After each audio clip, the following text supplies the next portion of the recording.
Not too long ago, I shared a video for how to knit the perfect scarf, and it is perfect if you don't mind brioche knitting. But what if you don't? This is the only scarf pattern you'll ever need, or at least the one you can go to over and over. You get the exact same look and feel of a brioche knit scarf without needing to BRK.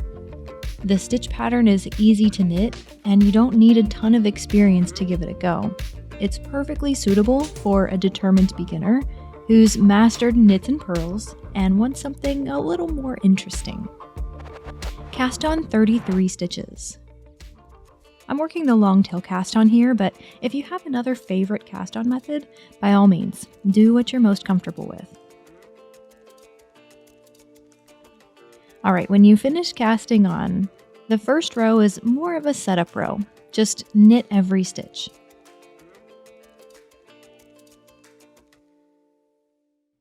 Okay, so row 2 is where the 2-row repeat starts, and it's also where things get a little more interesting.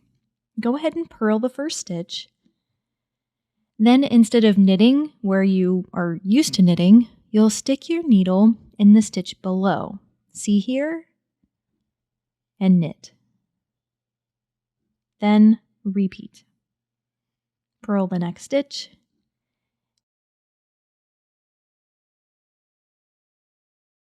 And knit one below.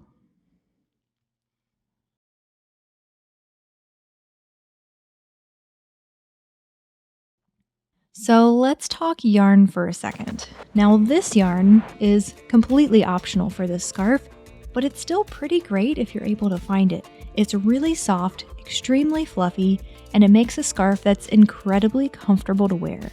The colors are really pretty too. There's 12 of them. This one is called Bluestone Frost, and the ombre makes for a really interesting scarf. However, it is a pretty versatile pattern, so you can honestly sub with any medium weight yarn you want. For the size here, you'll need about 481 yards of yarn. When you're nearing the end of row 2, you'll purl the last stitch, and that's the first of the 2-row repeat. For the third row, this time you'll start with knitting the first stitch. Then knit the next stitch as well. And finally, knit one below. Similar to what you did in the previous row, but it looks a little different on this side of the work. If you're following along with the written instructions too, which I think is a really good idea, you'll see this written in patterns as K1B for knit one below. And repeat. Knit one below.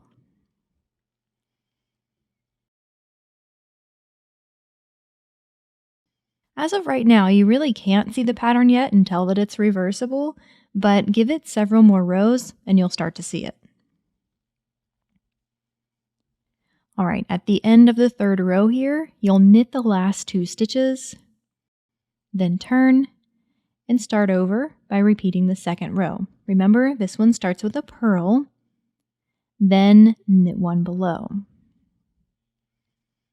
I mentioned the written instructions a moment ago, but honestly, it's the best way to follow along with this tutorial is to have that pattern in front of you too. You can view it completely free on my website, or if you prefer to have a copy in hand to print or save for later, you can pick up the PDF from my shop. I'll have a link to both options in the description below and in a pinned comment. So the length of the scarf is worked by repeating rows 2 and 3 over and over. So this scarf with the entire roll of this particular yarn will measure about 8.5 inches wide and about 116 inches long. And that's a total of about 480 yards of yarn. Again, this pattern is pretty flexible. You can adjust the length to whatever you want. Alright, now to bind off. If you're using the same yarn, you'll work until you have just a couple yards left so that you have enough to work the bind off. You'll pick up after finishing a second row, and instead of binding off in pattern, we can go even simpler than that. You'll knit the first 2 stitches, and pass the first loop over the last. Knit the next stitch, not knit one below, just knit it regular, and then pass the first loop over. And keep going.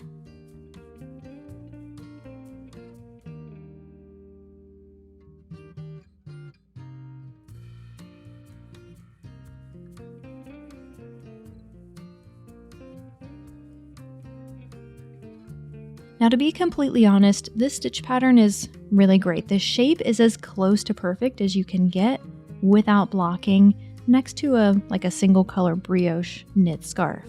But if you want to wet block it, you're certainly not going to hurt anything. It'll only look better if you do. And again, you can add quite a bit of length to your scarf with just the blocking process. Don't forget, the link to the pattern is in the description below, as well as a pinned comment. Now that you've seen all the steps, it'll be a piece of cake for you to follow the pattern.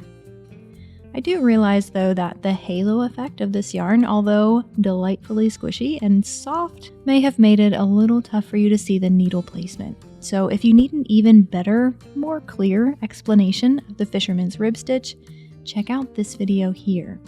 Happy knitting, and I'll see you over there.